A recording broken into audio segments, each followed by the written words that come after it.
born and raised Catholic. Thought I was a Christian and a child of God because Catholic Church said that. It wasn't until sophomore year in college, 1977, at UW Stevens Point, I got to know a fellow student who worked part-time at the student library, and he would always have his Bible open. So he'd be out there reading his Bible. So I would stand and talk to him about it and ask him questions. And I'm sure he thought, look, if this dude's going to keep asking me questions, I'm going to start sharing with him. And I thought I was a Christian because already for 2 years I was reading my Bible on a regular basis, pretty much every day. And so I thought I was doing all the right things. And he shared the 4 spiritual laws with me. And of course I did what any good self-righteous Catholic says, well, I don't need to do it your way, I can just find my own way.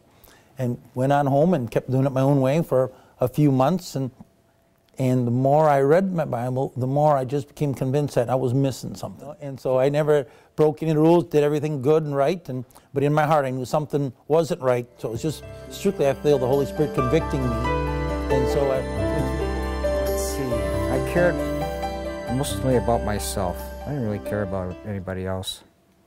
I drank, I smoked cigarettes. You could say I was a weekend alcoholic if you wanted to.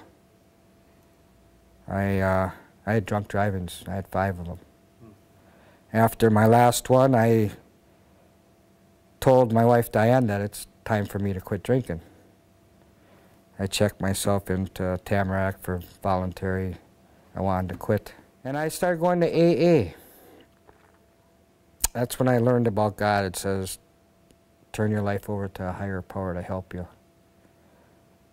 So I kept thinking about God and stuff, and then my wife came here to church, and then eventually she got me to come. I didn't come at first, a couple times here and there, and then I remembered from the AA meetings, you know, have God, my higher power was God, and didn't have to really go to AA meetings anymore, and I just came to church here, and my life has changed drastically. I don't think about just myself anymore. He showed me the right way to go things, and he changed my thoughts. During my whole junior high and high school years, I was really struggling with depression.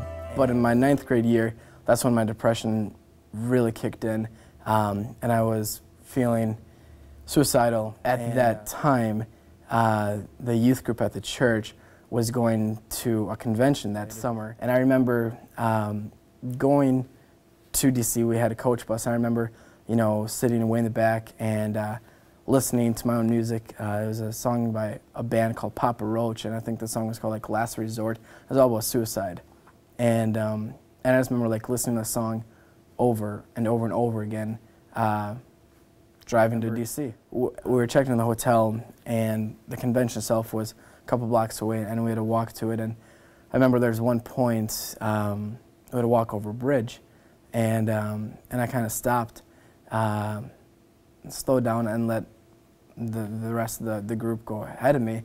And I remember taking a moment on that bridge and just stopping and just looking over that bridge, and just wondering, you know, what's the point? There was a senior at the high school, or senior high school at that time, and she noticed me, and she came back, and she put her arm around me, and she gave me a hug, and she just said, you know, let's walk together. And so that was step one of moving forward, and I give a lot of my credit to Sarah Erlandson, who it was. And I remember there was a speaker that first night, and I couldn't tell you who he was, I couldn't tell you what he talked about, I couldn't tell you anything. All I remember was just sitting in my chair and just breaking down internally and breaking down outwardly, just crying and just, you know, realizing that, you know, I need to give my life to Christ.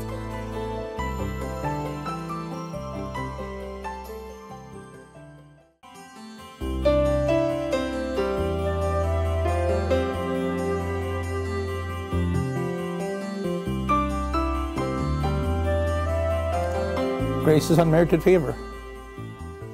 Being treated more kindly than what we ever deserve to be treated. So I think grace is knowing that you're going to be treated with more love and more kindness by your Creator than what you ever deserve.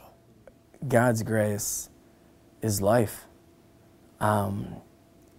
It is the reason why I'm alive. It's the reason why I'm a Christian, is because I can't do anything on my own. I can't be good enough. I can't give enough. You can't. It is by, Ephesians says, it is by grace we've been saved, and that grace, is a comforting. When things go bad, and when you're in a moment of suffering or in a moment of panic, it is God's grace that will lift you up and to really remind you that He is there for you, even when you don't feel God's presence. He's still there. I mean, I remember how I used to be, how I acted and what I did, and I'm no longer that way, Well, that's God changing me. Definitely it is. I would have never been able to do it without Him. That I know for a fact.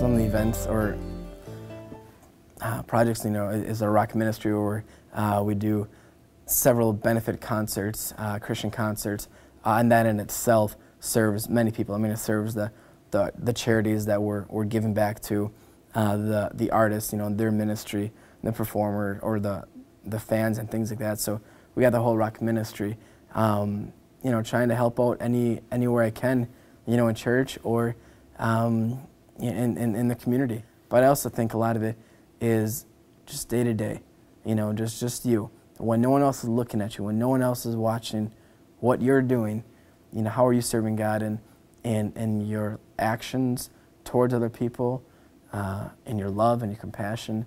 I think all of that is a form of worship and a form of serving the Lord. It's just those, maybe what we call those small things, but I think, I go back to that bridge when Sarah gave me a hug and she walked with me.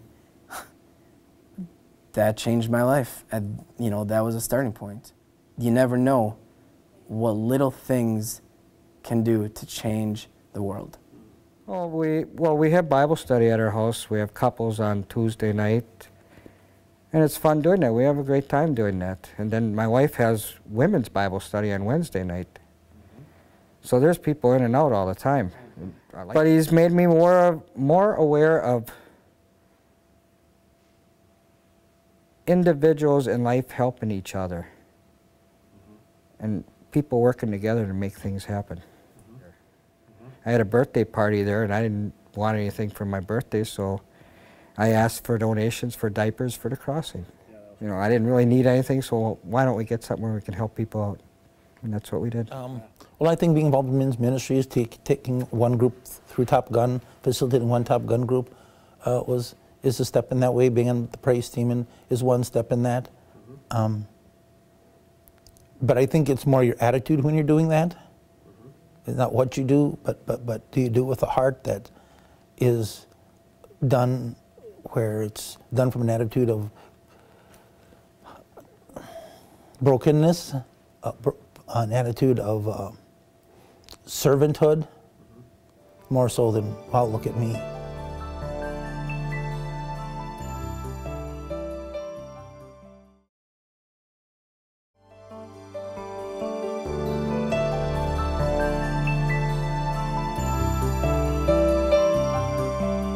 I had colon cancer, I think it was 2 years ago, because when I was on Caribbean cruise, I knew I had blood. I knew something was wrong.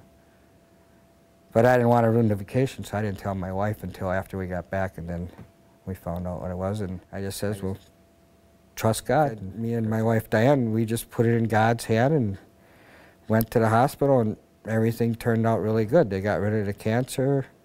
I didn't have to do any radiation or chemo, and so far everything's been good. I've been going and getting checkups, and everything's been good.